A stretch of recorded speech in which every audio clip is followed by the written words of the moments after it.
Welcome to Inside Stories. My name is Clementine Svetanov. I am your host, and this is a podcast where we share powerful stories of participants where Inside Seminar has transformed their life. And today I am with Ya Hui, and she will introduce herself. Ya Hui, you're from Shanghai, right? Yes, I'm Ya Hui. I'm from Shanghai. I've been to Inside here for Cyprus, 1, 2, 3, and it's my best experience. Can you tell us a little bit more about yourself, about how you grew up in Shanghai? How was the life there for you?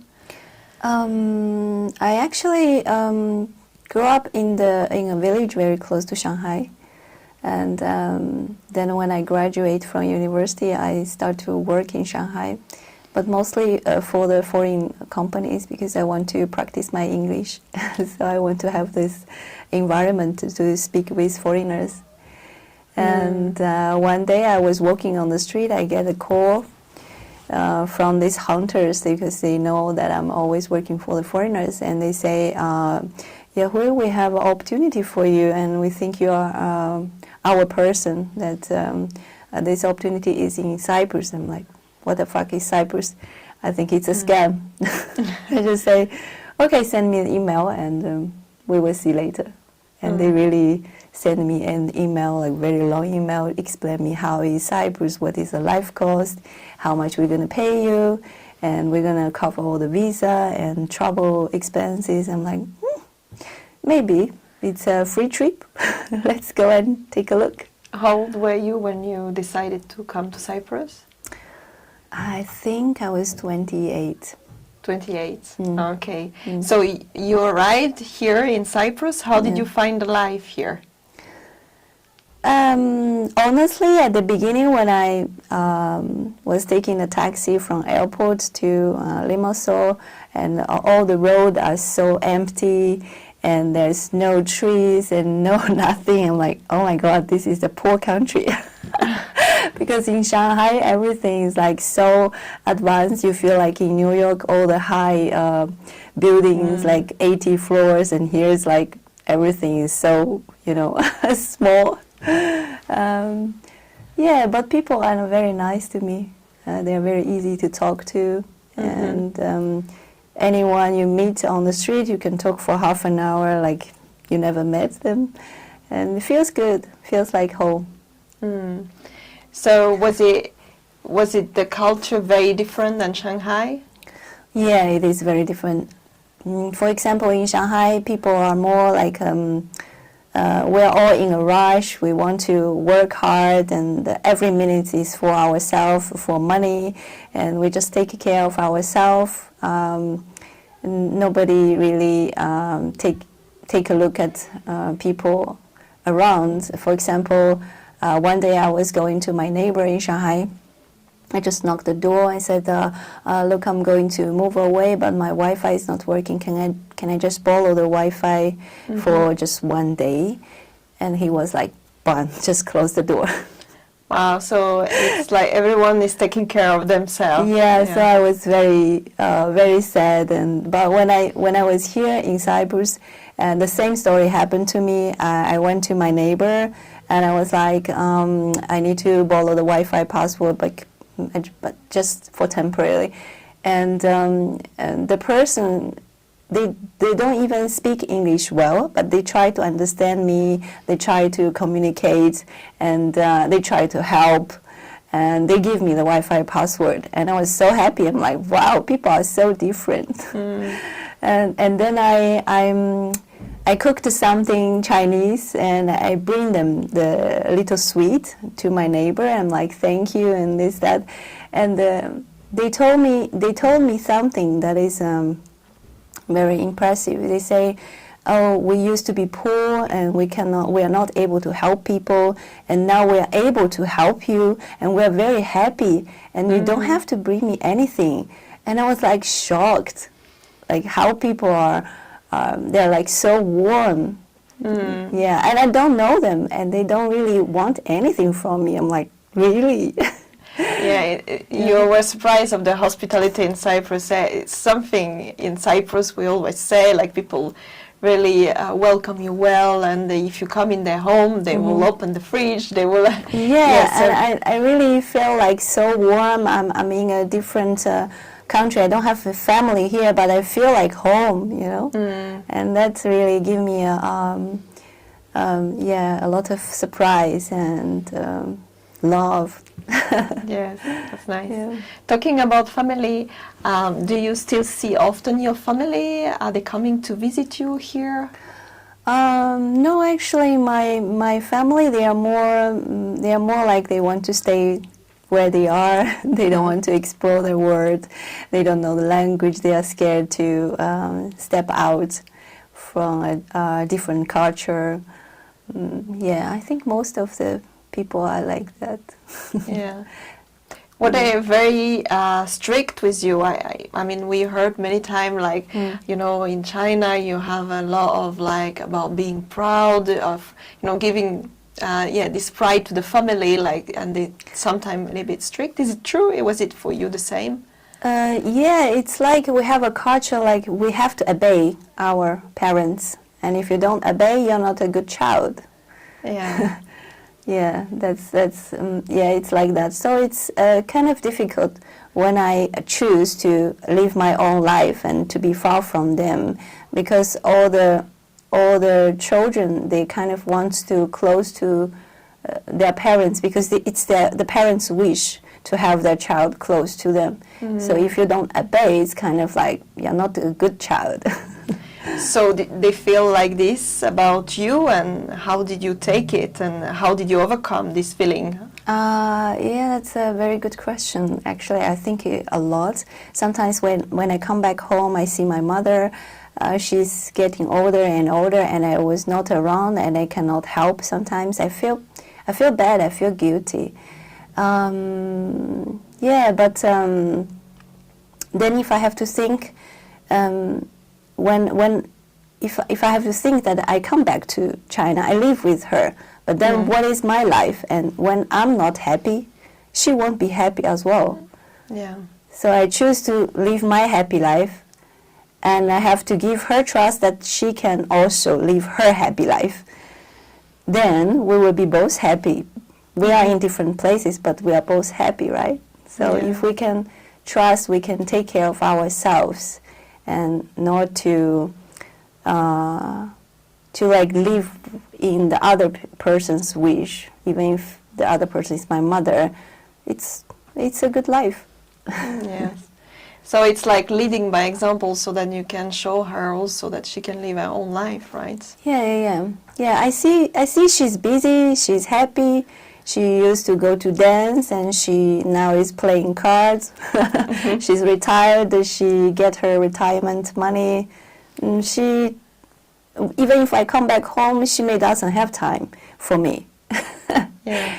Yeah, she cook for me, and she's happy to see me, but she's busy with her life, happy life. So I'm happy for her. Yeah, that's nice. Yeah.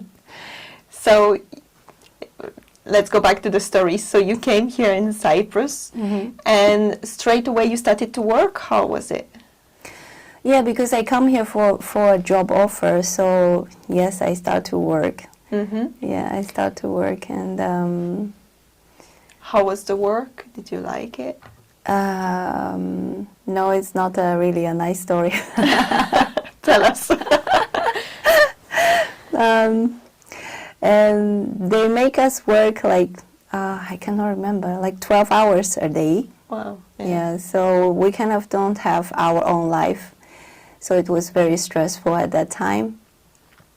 And I had the opportunity to leave without the threat of the work. That's I'm going to lose my working visa, and I'm going to be, maybe lose the opportunity to stay in the country.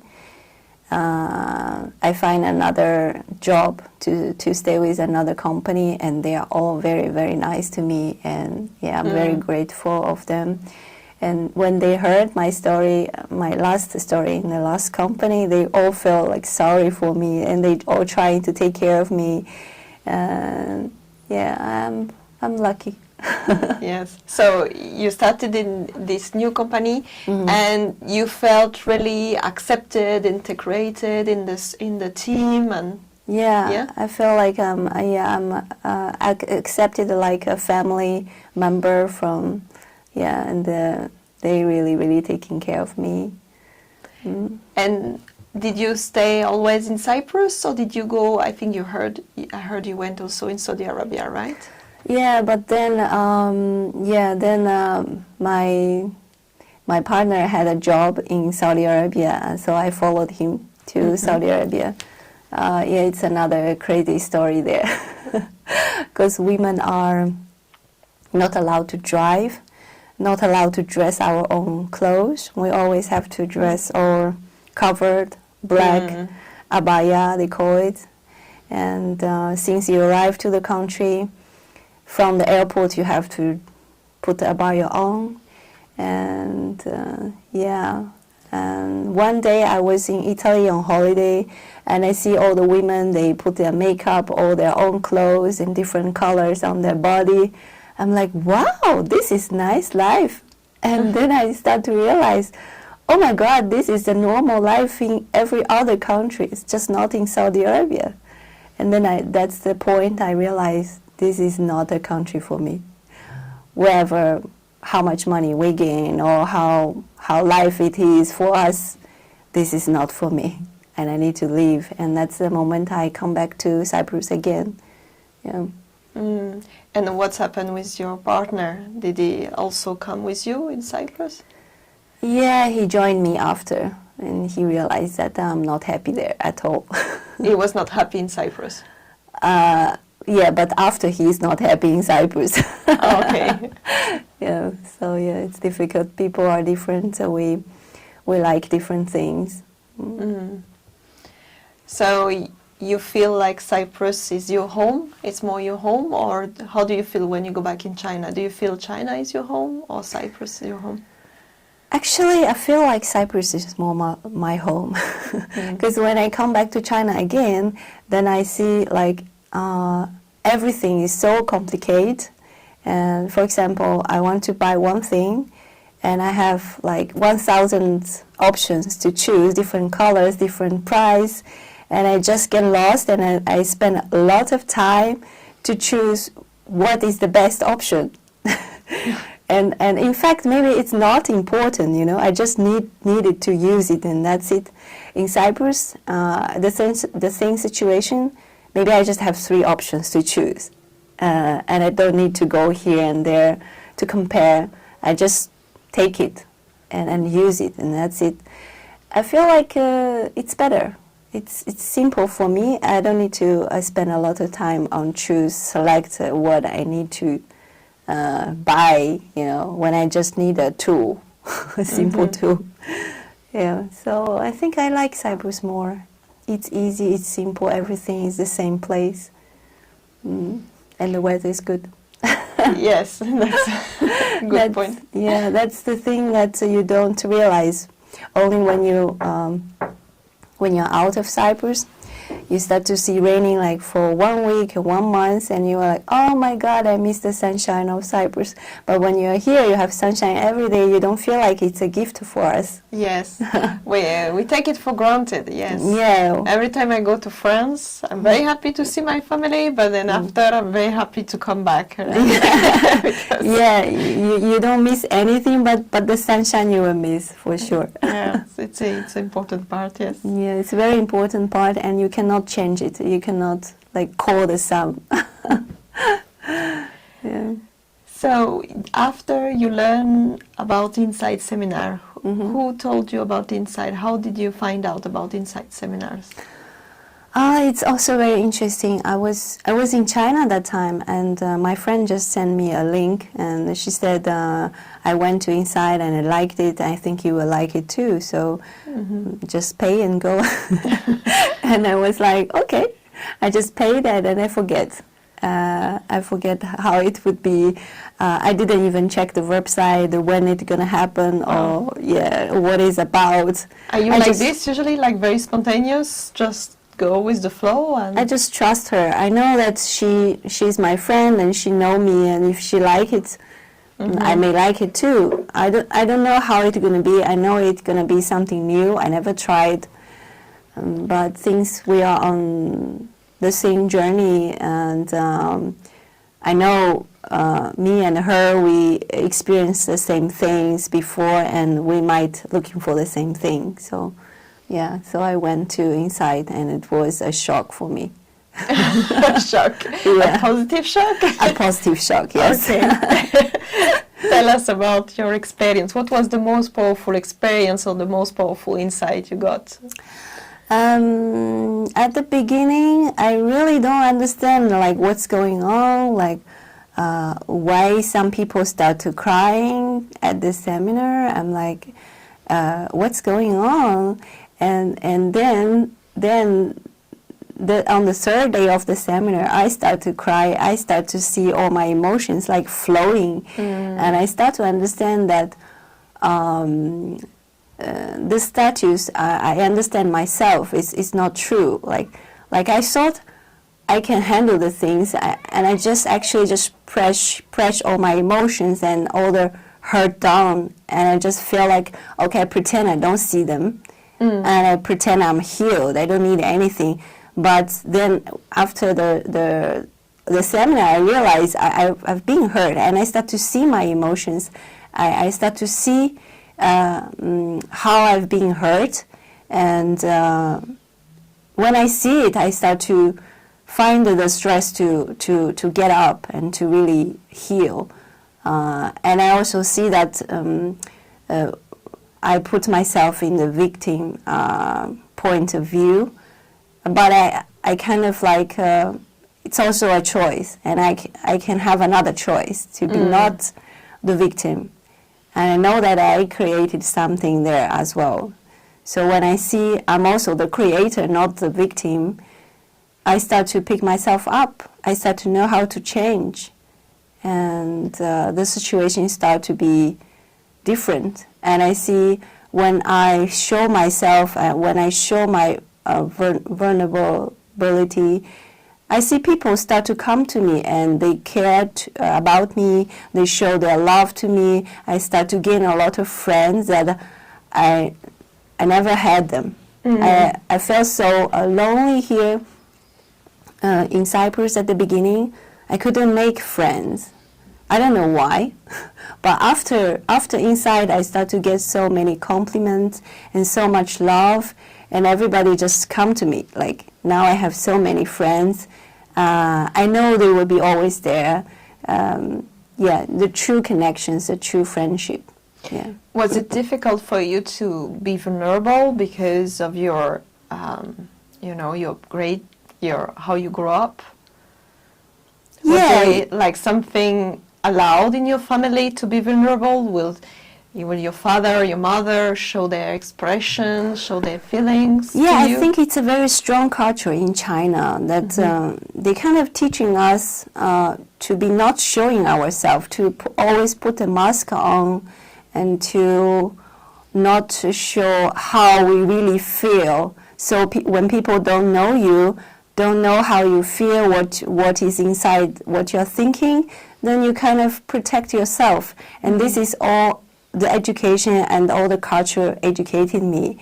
And when I was at inside, I felt like it's crazy. It's like completely the opposite, like how I was educated for all those years, and it was feeling really, really crazy. At what? I have to show myself? And how did you feel after? More free, right? Yeah, but then I feel like, oh my God, this is all how I am. Because when I'm in China, I feel like so unhappy because I cannot hide myself. I am just so transparent. I'm happy, I just laugh. I'm not happy, I just want to cry. How can I hide myself? How can I act? And why all the people are so good actors? And I was so desperate. I cannot be like them, because in the big companies, the bigger they are, the better you have to be an actor. You know, like people don't know how you're thinking, and so you can do whatever you want. You can manipulate people. That's how my impression is. So I always feel like I cannot do that. And I feel like when I'm in Cyprus, I feel like it's like more free. Anyway, nobody knows me, right? So if I show myself, they don't even know who I am. And when I start to show myself after inside, yeah, it's so free and so happy. And were you able to manage to show yourself even at work? Because you're saying, you know, in a big company, you have to wear masks, depending also of your status in the company. Yeah. Were you in sales or? Yeah, So I was in how do sales. you bring this? Like also, were you able to bring integrity in your sales? Did you see any difference and the people around Yeah, you? that's also a big question after my insight. I'm like, oh my God, now if I choose to show myself and how I'm going to do in my work. And then I was thinking that, but I spend 8 hours a day at work. It's mostly like the whole my life is there. And if I don't show myself there at work, then what I'm doing, 8 hours was sleeping, 8 hours at work, and I don't see. I see that I have to be like that. If this is how I want to live, then I should show myself at work as well. And I used to be. I learned this word people pleaser at Inside. I never know this word before. I always try to please people, to say yes, yes, yes. I never say no. It's difficult for me to say no. And one day, I was just pissed about a colleague, and I started to shout, and I showed my emotion, showed my anger. And I see all people around me, they start to respect me. They were like, wow, you have this side too. And you could show your anger and put your boundary there. And I see even my boss, my manager, and all my colleagues around me, they start to show their respect. I'm like, oh, this is good. Yeah, we feel sometimes that we have to please people to get what we want. Yes. But actually, when you place our boundaries, this is actually when people start to respect us more. Yeah. And this is how you really get what you want. Yeah, and I also feel like actually when I did this, actually they're actually more closer to me. And it's also interesting, a conversation recently with my boss, the director of the company. I said, who do you trust? Like, who do you like in the company? And he said, definitely not the one who always say yes and who always be nice to everyone. That I don't know what he's thinking, what he's, if he's happy, because he is showing the same face to everyone. So how could I know him? So that is also giving me the impression that, yes, we need to show ourselves, the true self, what we can lose, honestly. Yeah, that's very true. I mean, I can talk from experience because I always see, for example, my husband is very direct, right? And that's how he can connect with people, because people know that he's showing his face, right? So then he can connect much more deeper with people because they know that he is true. Yeah. Yeah. That's also what I learned now. Like, I don't need to be nice sometimes. Well, yeah, we can be firm and nice, but it's a way of actually protecting ourselves and not being after resentful from other people, because you might say yes, but then after you keep all of this resentment inside of you because you wanted to say no and you feel used. So then you create different kind of relationship, and the person was going to catch it in a way. So when you can be firm and affirm what you need and what you want, then people start to respect you more. Yeah, that's also a great point, that you prefer people to say bad things in front of you, not after, like talking to the others or how she's bad, and you don't know about it. You prefer to know in front, and maybe you had the chance to improve. Right? Yeah. Yes, that's true. So, now you also assisting in Insight. So how was the experience for you to assist in Insight? Why did you choose to assist, first of all? Yeah, at the beginning, yeah, they give me the idea to assist. Of course, I always thinking, yeah, I need to gain something. Why I'm not I'm not getting paid, and I'm working so much. Like the first time I was assisting there, I was working like 16 hours per day. I was so exhausted. I'm like, this is the hardest job ever. In the room, you mean?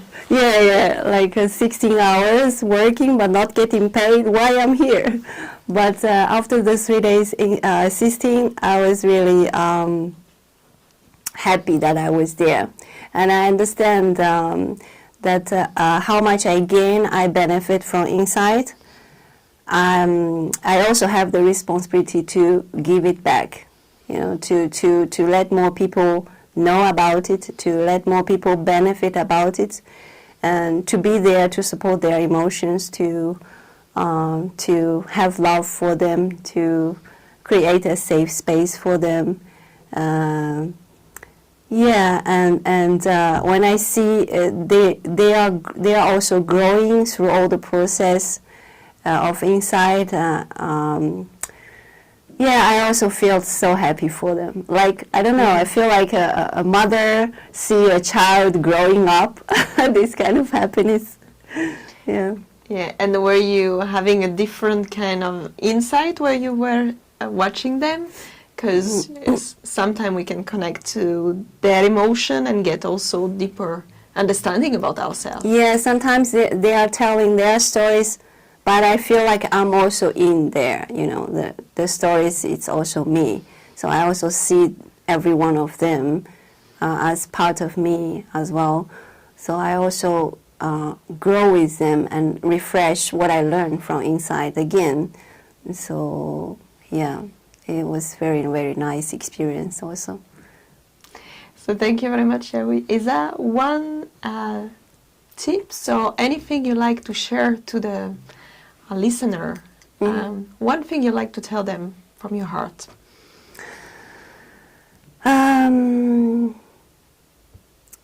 I want to say that we all had our past, and I know it's hard to let it go.